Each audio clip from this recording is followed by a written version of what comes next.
Karina, aku dari jurusan Kimia angkatan 2022. Kakak ikut organisasi apa? Ikut Ikut organisasi apa?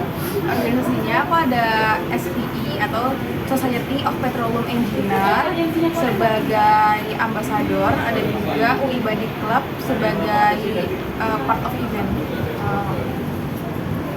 Nah, aku punya nih ya kak. Pertama, bagaimana cara kakak mengatur waktu untuk belajar dan aktif dalam organisasi?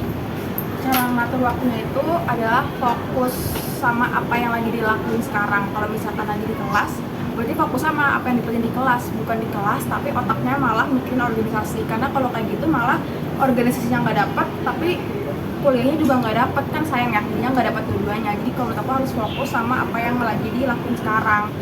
Jadi bagi-bagi waktu, kayak misalkan oke, boleh antar dari pagi sampai sore itu harus untuk kelas, baru sisanya sampai malam boleh ikut rapat gitu. Jadi itu sih, fokus sama apa yang dilakuinnya.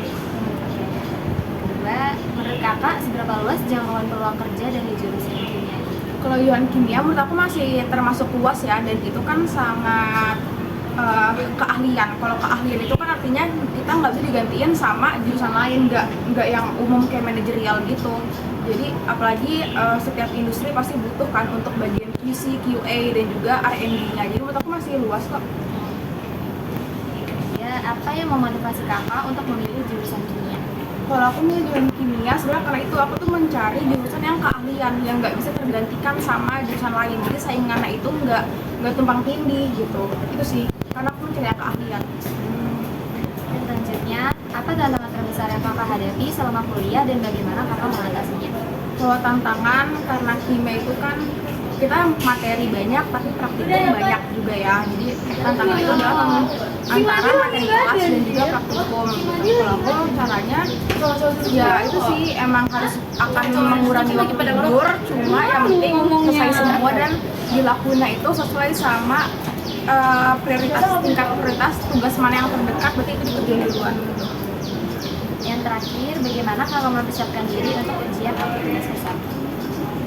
Kalau tugas besar kayak makalah tugas akhir gitu-gitu biasanya aku nyicil bener-bener sesedikit apapun. Kalau bisa dicicil dulu, setidaknya dari layoutnya dulu, baru ntar pengembangan ide bareng kelompok gitu. Kita harus selalu dicicil, jangan hamin sehari gitu tuh mematikan sih menurut aku ya. Terus kalau untuk ujian, karena minggu depan aku juga ujian, aku udah nyicil ngerangkum materi-materi review gitu ya. Jadi semua itu harus dicicil. Terima kasih ya kak.